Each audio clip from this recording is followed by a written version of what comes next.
প্রিয় শিক্ষার্থীবৃন্দ, কেমন আছো তোমরা সবাই? আজ আমি তোমাদের মাঝে হাজির হয়েছি নবম দশম শ্রেণীর গণিত বিষয়ের ধারা অধ্যায়ের একটা সমস্যা নিয়ে। সমস্যাটা হচ্ছে 13.1-এর 16 নাম্বার। কি আছে 16 নাম্বার? দেখো, 2 + 4 + 6 + 8 প্লাস আপ টু আছে, আরও আছে। ধারাটির এই যে একটা ধারা, এই ধারাটির প্রথম n সংখ্যক পদের সমষ্টি 2550 হলে n এর মান নির্ণয় করো। তার মানে n কি? পদ সংখ্যা। এখানে কয়টা পদ হলে তার সমষ্টি হবে 2550? তার মানে n এর মান নির্ণয় করলেই হয়ে যাবে। n এর মান হলো পদ সংখ্যা, পদের সংখ্যা বের করতে হবে। এই পদের সংখ্যা বের করতে গেলে কিন্তু আমার এই যে দেখো দুইটা সূত্র আছে, এগুলো মাথায় রাখতে হবে। সূত্র দুইটা কি কি? n তম পদ a + n - 1 * d, এটা হলো n তম পদের সূত্র। তারপর আছে কি? প্রথম n পদের সমষ্টি। প্রথম n পদের সমষ্টি কি আছে একটু ভালো করে খেয়াল করো, মনে করার চেষ্টা করো। তোমরা আগে এগুলো পড়েছ। n/2 whole into 2a + n - 1 * d, ওটা থাক এখানে, তোমরা দেখবে, মাঝে মাঝে দেখবে। এরপরে আমরা এখানে শুরু করব। এইটা শুরু করার আগে দেখতে হবে প্রথমেই এটা কেমন ধারা, ধারাটা কেমন। যেমন ধরো এখানে 2 এবং 4, এটার সাথে পার্থক্য 2 আছে, আবার ডবলও আছে। 2-এর ডবলও 4, আবার 2-এর থেকে 2 বেশিও 4। আবার দেখো 4-এর ডবল কিন্তু 6 হয় না। এখানে যেমন 2-এর ডবল 4, 4-এর ডবল 6 কিন্তু হয় না। তাইলে পরে এইটা ডবলের হিসাব বাদ। এখানে 2-এর থেকে 4 2 বেশি, 4-এর থেকে 6 2 বেশি, 6-এর থেকে 8 2 বেশি। তাহলে এটা কি ধারা? সমান্তর ধারা। তাহলে আমরা এটা শুরু করব। তার পূর্বে একটি কথা, আমার এই যে চ্যানেলটা আছে না, এটা অবশ্যই সাবস্ক্রাইব করবে এবং পাশের বেল আইকনটাকে ক্লিক করে রাখবে। তাতে কি হবে? যখনই আমি ভিডিও আপলোড করব, তোমরা সাথে সাথে ভিডিওটা পেয়ে যাবে। তাহলে পরে আমরা শুরু করি সমাধানটা। শুরু করলে প্রথমে আমার প্রশ্নটা কি আছে আগে লিখে নিই। 2 + 4 + 6 + 8 এরকম আছে, তাই না? এই যে আছে, এটা কেমন ধারা বললাম একটু আগে? ধারাটি একটি সমান্তর ধারা। কেন সমান্তর ধারা? কারণ প্রতি পদে সমানভাবে এটা বৃদ্ধি পাচ্ছে। এর প্রথম পদ আছে, তাহলে আমি কি লিখব?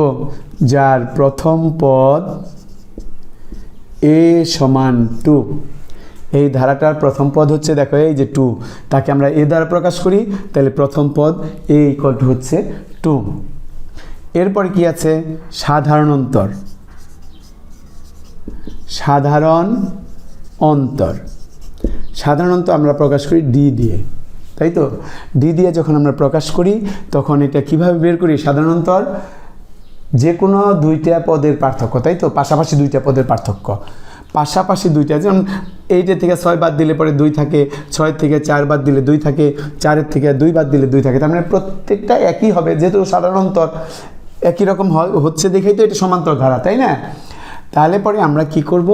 আমরা সাধারণত বের করব দ্বিতীয় পদের থেকে প্রথম পদটা বিয়োগ করে। দ্বিতীয় পদ থেকে প্রথম পদ বিয়োগ করলে কি হয়? 2 হয়। তাহলে আমরা প্রথম পদ এবং সাধারণ অন্তর পেলাম। এখন এই ধারাটির কি করব? প্রথম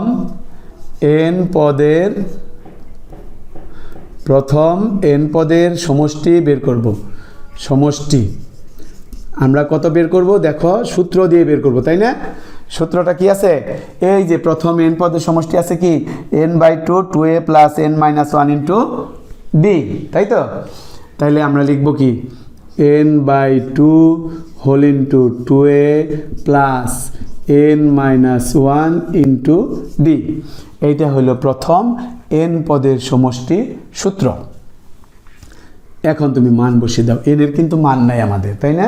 যেহেতু n পদের এখানে মান পেয়েছি এর 2, মান পেয়েছি d এর 2, তাহলে কি হবে? n/2 এভাবেই থাকবে।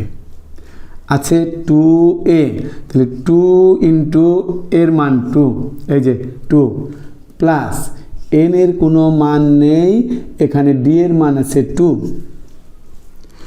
তো এই যে n/2 এখানে লিখব, লিখার পরে 2 2 গুণ করে 2 2 = 4 প্লাস 2n মাইনাস 2 দিয়ে 1 রে গুণ করো 2 হয়ে গেল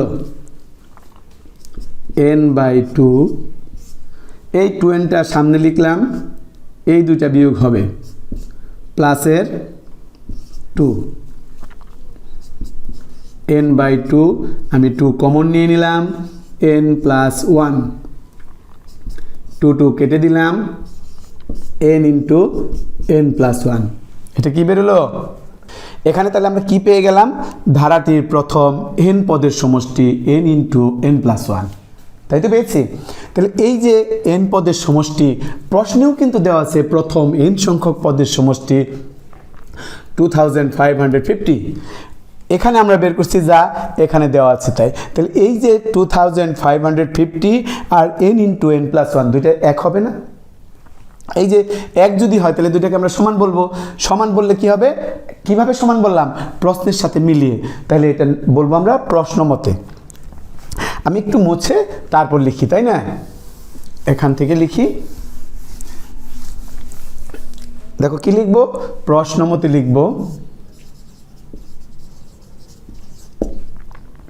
এখানে কত পেয়েছি? n × n + 1 আছে কত? 2550। এইটাকে গুণ করে দাও n দিয়ে, n² প্লাস n, এটাকে এই পাশে নিয়ে আসি, মাইনাস হয়ে গেল, এটা = 0। এখন এটাকে আমরা মিডল টার্ম ফ্যাক্টর করব।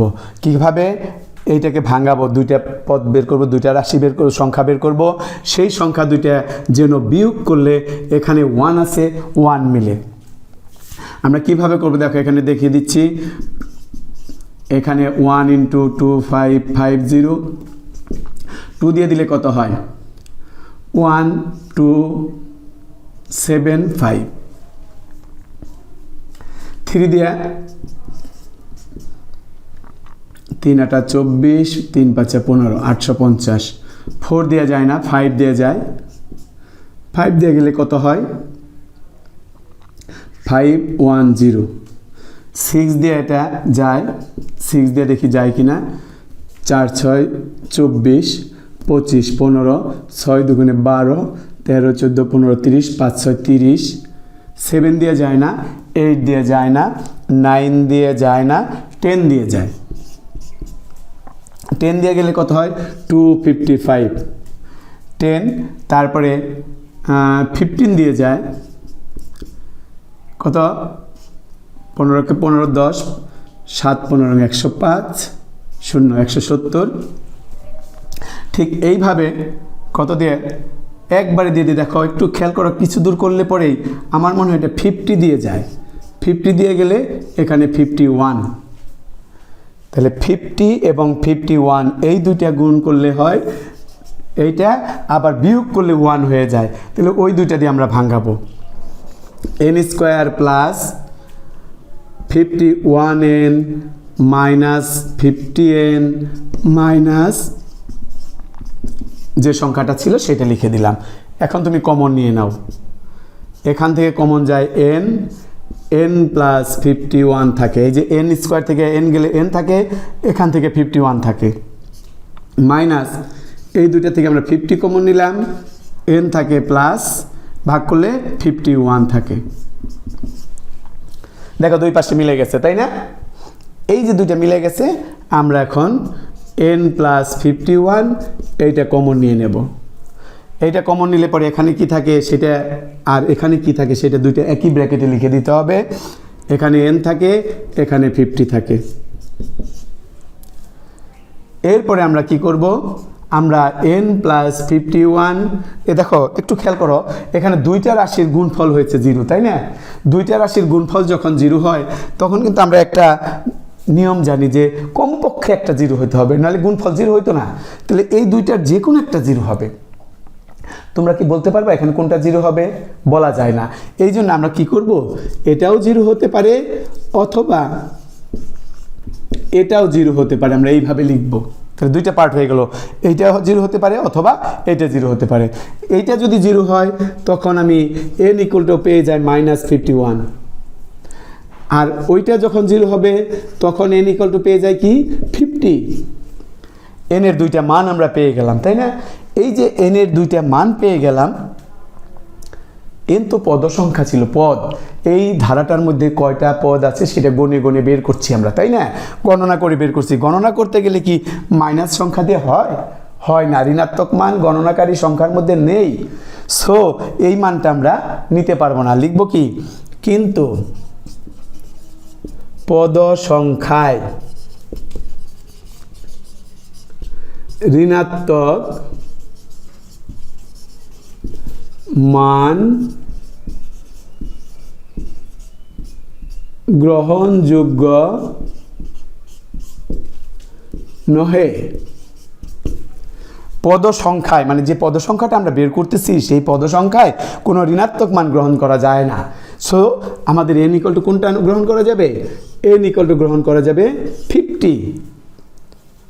এই যে আমাদের কি ছিল কথা, n এর মান নির্ণয় করো, হয়েছে? n এর মান নির্ণয় কিন্তু আমাদের হয়ে গেছে। সো তোমরা তুলে নাও, অঙ্ক এটা শেষ। পরবর্তী ক্লাসে তোমাদের সাথে আবার দেখা হবে, সেই পর্যন্ত তোমরা ভালো থেকো। ধন্যবাদ সবাইকে।